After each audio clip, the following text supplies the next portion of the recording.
À 81 ans, Michael Lonsdale parcourt le monde. Si en 2011 ce comédien fut récompensé par le film Des hommes et des dieux, par le prix Henri Langlois et le César du meilleur acteur dans un second rôle, c'est à Nîmes que l'acteur-écrivain a lu les textes du célèbre jardinier Le Nôtre, ponctués des écrits de La Fontaine. Dans le cadre d'une après-midi au temple de Diane, le public a pu apprécier son rendez-vous célébrant le 4e centenaire de la naissance du jardinier de Louis XIV. Certains me doivent beaucoup et d'autres font mine de m'ignorer. Mais moi, je les observe. Je suis là, quand Monsieur Le Nôtre saute au cou du roi au retour de la guerre, l'embrasse et lui manifeste son affection.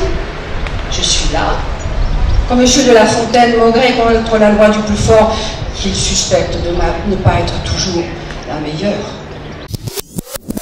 Je suis avec Michael Lonsdale qui présentait un spectacle. Est-ce que vous pouvez nous parler un peu de ce spectacle? Ah bah écoutez, oui, c'est un peu dommage d'en parler maintenant que c'est fini. Mais bien sûr, oui, c'est un voyage autour de ce qui est le jardinage et puis Le Nôtre qui a été le jardinier de Louis XIV dans des rapports tout à fait extraordinaires pour un homme de sa modestie et de sa condition. Et il arrivait presque à tutoyer Louis XIV, c'était une complicité incroyable, parce qu'ils avaient tous les deux la passion comme ça du jardinage, et Louis était complètement en confiance avec lui et d'accord sur tout ce qu'il faisait. C'est un destin très curieux. Et voilà, donc nous tournons beaucoup autour de ça, avec des improvisations au piano, des morceaux classiques que joue Patrick Scheder, et puis il y a les jardiniers, alors là, qui ont aussi montré un peu comment ils travaillaient dans leur métier. Et voilà. On voit de plus en plus de lectures. Jean-Louis Trintignant en fait, Fabrice Lucchini. Est-ce que c'est un moyen de faire découvrir tous ces auteurs? Oui, je crois que ça plaît beaucoup, puisque les gens y vont. Et en effet, je crois que les gens ont besoin d'écouter beaucoup de beaux textes, parce qu'aujourd'hui, on part dans des choses au théâtre, souvent des pièces où il n'y a plus que de la musique, des sons.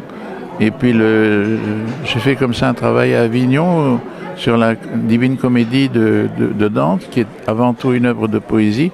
Eh bien, il n'y avait presque pas de poésie, il n'y avait que des images. On dirait que les gens, enfin les écrivains ne savent plus quoi dire tellement. Alors bientôt on jouera Shakespeare en enlevant les mots parce que ça n'a pas d'importance. Alors ça ne va plus du tout, tandis qu'il y a un public qui est à la recherche de beaux textes et de choses qui sont émouvantes et qui apprennent la beauté de la vie, quoi. Vous avez lu ces textes ici à Nîmes. Est-ce que c'est une ville qui vous inspire? Ah bah oui, c'est une ville pleine de tellement de choses du passé, mais qui a un charme fou. Chaque fois que je viens là, je suis toujours subjugué. On a beaucoup de chance parce que je crois que vous étiez sous la pluie pendant beaucoup de temps et là, tout d'un coup, on se réveille et on voit le soleil. Alors non, c'est une ville très, très émouvante, je trouve, oui. Elle a négligé le Louvre, qui est assurément le plus superbe palais qu'il y ait au monde et le plus digne de la grandeur de votre majesté. Oh, quelle pitié que le plus grand roi et le plus vertueux de la véritable vertu qui fait les grands princes fut mesuré à l'aune de Versailles. Et toutefois, il y a lieu de craindre ce malheur.